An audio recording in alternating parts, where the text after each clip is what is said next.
The Brave Evolution is all about you being brave enough to dig deep and face the fears, face the ugly, and face the horrible cards you were dealt, and allowing those beautiful jewels deep inside of you to take root and to grow.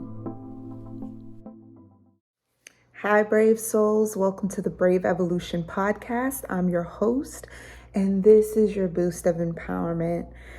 This season is going to be all about healing. Last season, it was a start for me. I had to take the brave steps of putting myself out there and starting something that made me nervous, starting something I didn't know I was ready for. I didn't think I was prepared for. And I wanted to encourage you all in a way that I didn't know what I was doing, but I wanted to encourage you in a way to start. Whatever it is that you've been sitting on, those ideas, those concepts, those things that you know you desire to do, but have been afraid to step out on.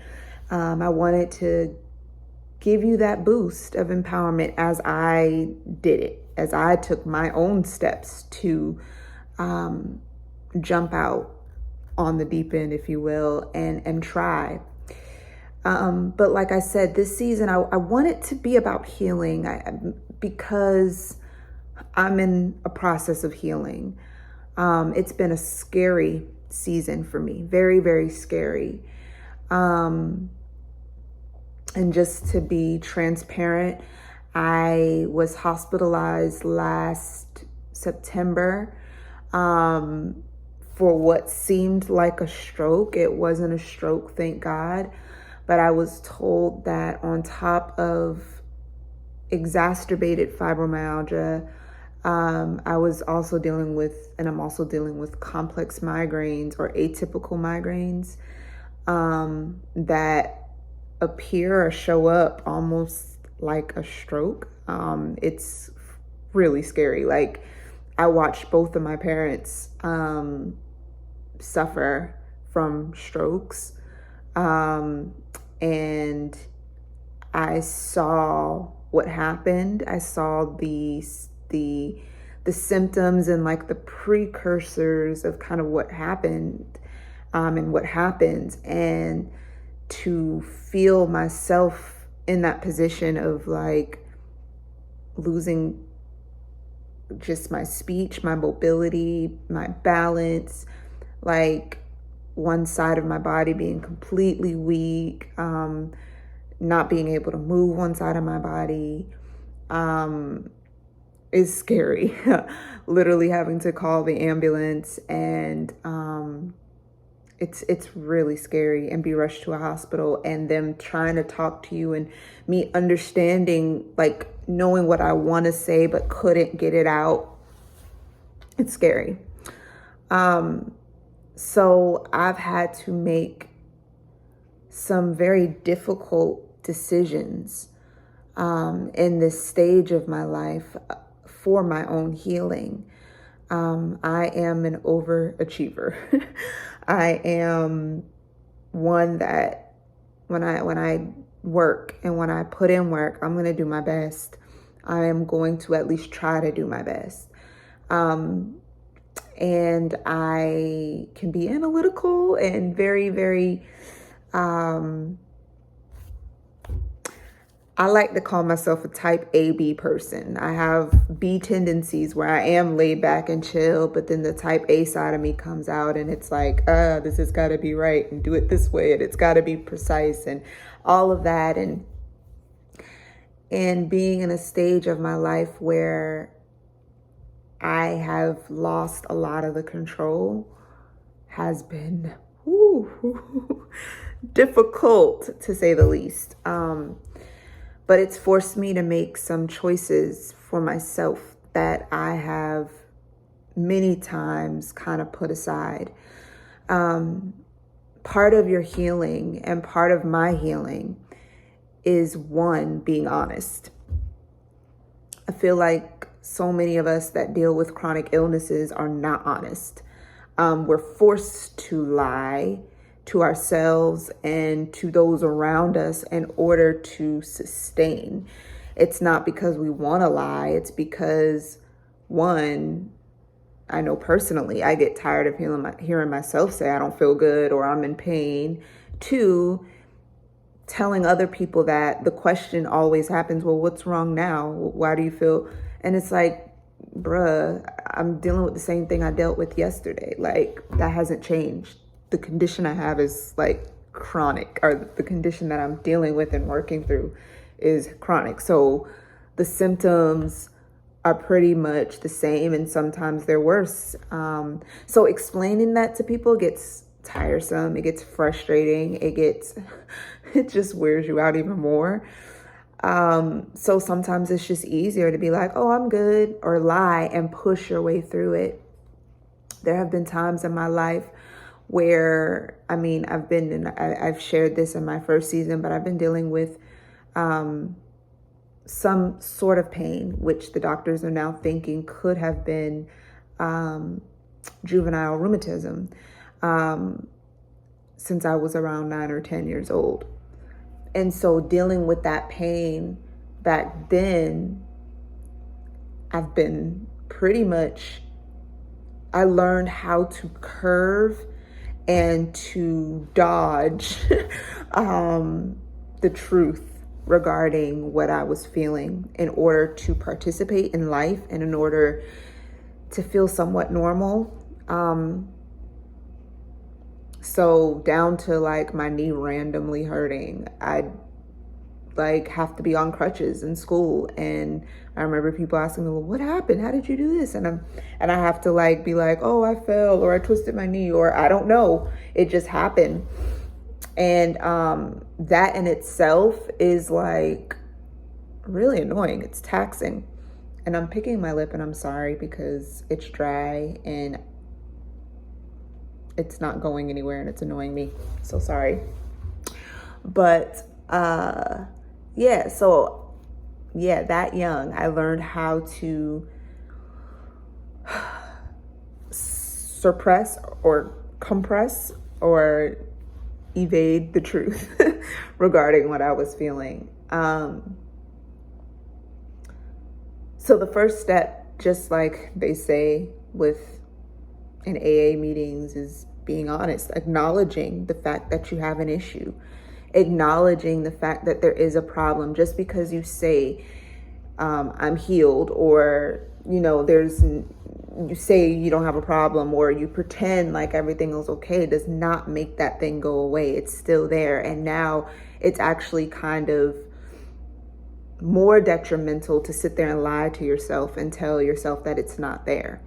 Confronting it and saying it's there shows there's something that you do have to address and work through, whether it is something emotional, whether it's something literally medicinal where you have to take some sort of medicine to help you get through, whether it is something holistic where you have to change your diet, your habits, your eating habits, whether it's you have to change your work habits. You have to face it, and you have to be honest about what it is that you're dealing with in order to get to the other side of your healing. And that's the stage I've been in. It's been a battle. It's literally been a battle of me being honest on a daily basis. And this is the longest I've gone through, where I've had to tell people over and over again, I do not feel well. I cannot do that. I cannot drive out to see you because I can barely pull out of my driveway some days. I'm so dizzy. Or I have to take a break from work. I had to tell my doctors that I can't do this the way that I was doing it. Like some days I get up and I would have to lecture and I could barely form a sentence. And I did not know how I was going to teach a 3.5, 4-hour class. And I'd push through because I didn't want to let people down, but I was in turn letting myself down and putting more pressure on myself. So I'm saying all of this to say, one, if you're dealing with something that is chronic, you might be dealing with an illness. You might be in my position where you might have fibromyalgia and they're doing tests for other things that are coming up that are affecting me on a daily basis. Allow yourself to acknowledge that there is a problem, that your body is in shock, your body is hurting, it's suffering, and be gentle with yourself. There are moments, and I understand there are moments when you do have to push through. But when you do it chronically, just as chronic as the pain or the condition might be, when you push through and you force yourself to do this and get past it chronically, you actually cause more detriment. And I'm speaking from experience. I believe some of this could have been avoided a few years ago when I was told and advised to rest and to give myself the break. And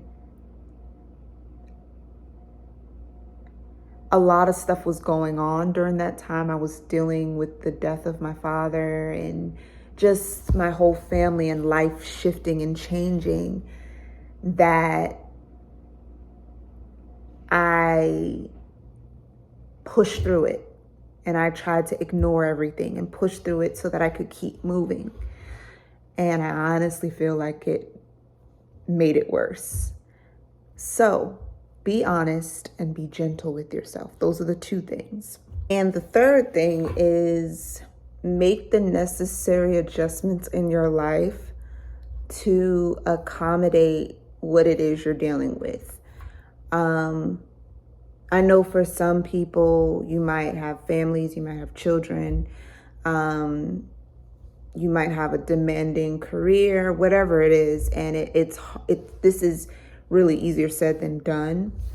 But if you can take a moment, and this is what I'm having to do, like literally today, of sitting back and adjusting the way that I show up for life every day. Like when I wake up, what is going to help me feel better? Not getting on the phone, not looking at social media, not watching the news, not thinking about my to-do list. What will help me feel better about life and where I'm going today, and give me the strength and the energy to keep pushing? So for me, my first thing before I do anything is I wake up and I pray, and I thank God for waking me up, and I thank God for where I am in life and what I'm purposed to be and how I'm purposed to show up in this life. And I ask for wisdom. That's the first thing I do. And then meditate. Some sort of meditating. It might be on a scripture where I sit and I ponder a scripture, or I might be reading a book, and so I might take a portion of the book and not try to speed through it, but read it and chew on it and sit there and ponder it. It might be a devotional. I'm finishing up my devotional, and I actually started meditating on the things that I've written to see if it actually works. And that's been super helpful and encouraging. And then I get up and get dressed, take my time. I might listen to a podcast. I might listen to a message. I might listen to nothing. I'll do yoga. I'll go for a walk. I always try to drink water in the morning, either tea, so warm water, or just warm water and lemon, or just water, room temperature water. And I take my time, or I'm learning to take my time. So whatever it is that you can do to adjust your schedule. Some days I can't exercise the way I might want to. It might hurt. So instead of doing hardcore aerobics or whatever it is, I might just go for a really light walk around my neighborhood and call it a day. And even in that, being gentle, like not putting that pressure on yourself to perform, because that's 9 times out of 10 what it is. We put a pressure on ourselves to perform and to show up for other people when in turn we barely want to show up for ourselves. So be honest, be gentle, and take practical steps to adjust your schedule and the way you've been living. If there's a way that, man, you can make adjustments to your work schedule and your work-life balance and schedule, do that. I know not everybody is in the position to leave their job and go to another one or whatever it is. It's a challenge, but you have to take care of yourself. And as I'm demanding that and emphasizing that for you, I'm saying that to myself. We have to take care of ourselves, because at the end of the day, nobody else is going to do that for us. We're responsible for us. So take care of yourself. Be honest with yourself and be honest with those around you. When you're having an off day, tell people, today is not a good day. Today is not an off day. I'm not going to be completely on. And guess what? It's going to be okay. They will live and a new day will come, and maybe tomorrow you'll be better. But you have nothing to prove to anybody, not even to yourself. You just have to get better. We just have to get better. And that's our goal. Our goal is to be healthy. All right. I'm going to leave you with that, and I hope it was encouraging. But remember, be honest, be gentle, and take practical steps to adjust your way of living so that you can live whole. All right. Love you. And until next time, be brave, be healthy, be divine. God bless.